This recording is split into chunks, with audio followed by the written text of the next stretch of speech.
আসসালামু আলাইকুম। লিটল আর্মিদের পুষ্টিকর রেসিপি পর্বে আজকে থাকছে খাসির কলিজা দিয়ে একটি ভিন্ন রকম সবজি খিচুড়ি। কলিজা নিয়ে মায়েদের বিভিন্ন ধরনের প্রশ্ন থাকে, কিভাবে, কখন এবং কিভাবে দেব। তো আশা করছি ভিডিওটি পুরোটি দেখবেন, তাহলে সবগুলো প্রশ্নের উত্তরই আপনার সুন্দর করে পেয়ে যাবেন।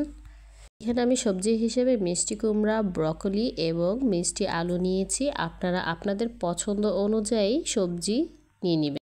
কলিজা খিচুড়িতে আপনারা চেষ্টা করবেন যে সবজিগুলো সহজেই সেদ্ধ হয়ে যায় সেই সবজিগুলোই নেওয়ার জন্য।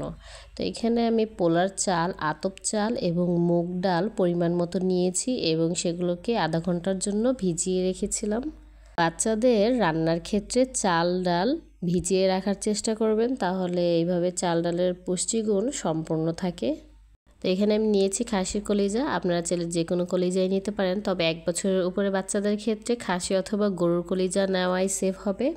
তো এখানে আমি লবণ এবং গরম পানি দিয়ে কলিজাগুলোকে ভালোভাবে ধুয়ে নিয়েছি। এগুলোকে আমি সেদ্ধ করিনি। সেদ্ধ করলে কলিজার পুষ্টিগুণ সম্পূর্ণ ফেলে দেওয়াই হয়। তো আপনারা চেষ্টা করবেন এইভাবে গরম পানি এবং লবণ দিয়ে ধুয়ে নিতে। তো এখন আমি কড়াই গরম করে তার মধ্যে রেগুলার অয়েল দিয়েছি এবং সেই সঙ্গে ঘ্রাণের জন্য একটি এলাচ এবং একটি দারচিনি দিয়েছি। এবং এখন আমি 1 চামচ পেঁয়াজ কুচি দিয়ে খুব ভালো করে ভেজে নেব। ভেজে নেওয়া হয়ে গেলে একে একে সকল মশলা উপকরণ দিয়ে দিব। এখানে আমি নিয়েছি পরিমাণ মতো আদা রসুনের পেস্ট, সেই সঙ্গে গুঁড়ো মশলা অ্যাড করে দেব, হলুদের গুঁড়ো, মরিচের গুঁড়ো এবং ধনিয়া জিরে গুঁড়ো। বাচ্চাদের রান্নার ক্ষেত্রে মশলার পরিমাণ একদমই কম নেবেন। আপনারা এখানে আপনাদের পরিমাণ মতো মশলা নিয়ে নেবেন।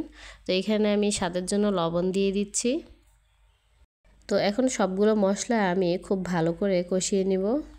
দর্শক, একটি শিশুর বাড়ন্ত বয়সে প্রয়োজন পড়ে বিভিন্ন ভিটামিন, আয়রন এবং অন্যান্য পুষ্টি উপাদান, যা আমরা খুব সহজেই কলিজার মধ্যে পেয়ে থাকি। তো এখানে আমার রান্নার এই পর্যায়ে ভালো করে মশলাগুলো কষিয়ে নিয়ে এর মধ্যে আমি কলিজাগুলো দিয়ে দিয়েছি এবং কলিজার সঙ্গে নিয়েছি এখানে আমি ভালো চর্বি। আপনারা চাইলে বাচ্চাদের ক্ষেত্রে কলিজার এভাবে চর্বি ব্যবহারও করতে পারেন অথবা নাও করতে পারেন। কলিজা খেলে শিশুদের মস্তিষ্কের উন্নতি ঘটে, যা মানসিক বিকাশ এবং স্মৃতিশক্তি বৃদ্ধিতে কার্যকর ভূমিকা রাখে। কলিজাতে পাওয়া গিয়েছে প্রচুর পরিমাণে জিঙ্ক, যা আমাদের বাচ্চাদের হিমোগ্লোবিনের পরিমাণ বাড়িয়ে তুলতে সক্ষম।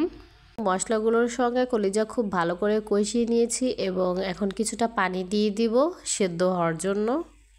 কলিজাগুলোকে সেদ্ধ করে নিয়ে এখন এর মধ্যে আমি ভিজিয়ে রাখা চাল, ডাল এবং সবজিগুলো একত্রে দিয়ে দিব। মশলার সঙ্গে সবগুলো উপকরণ একসঙ্গে ভালো করে কিছুটা সময় ভেজে নেব। দর্শক, ব্রকলি, মিষ্টি আলু এবং মিষ্টি কুমড়া তিনটি হচ্ছে বাচ্চাদের জন্য সুপার ফুড। এখানে আমি আরেকটি সবজি অ্যাড করেছি, যা হচ্ছে টমেটো। আপনারা চাইলে টমেটো দিতেও পারেন অথবা নাও দিতে পারেন, কোনো সমস্যা হবে না। তবে বাচ্চার অ্যালার্জি রিঅ্যাক্ট হয় কি না তা দেখে বাচ্চাকে টমেটো দেবেন।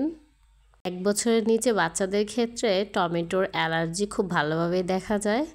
তো রান্নার এ পর্যায়ে আমি খুব সুন্দর করে সবগুলো উপকরণ ভেজে নিয়েছি এবং পরিমাণ মতো পানি দিয়ে দিচ্ছি সিদ্ধ হওয়ার জন্য।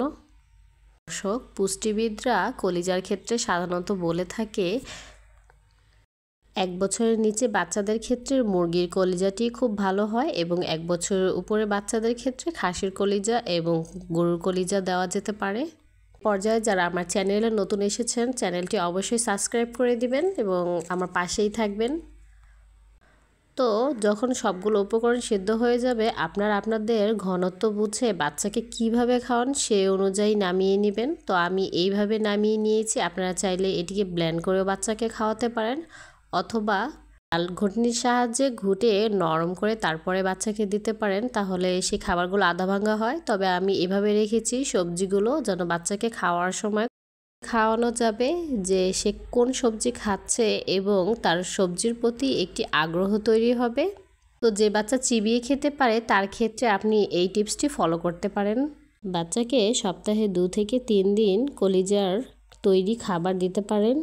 যে বাচ্চারা রক্ত স্বল্পতায় ভুগছে, যাদের অ্যানিমিয়া সমস্যা আছে, তবে তাদের ক্ষেত্রে এই রেসিপিটি একটি আদর্শ খাবার হবে।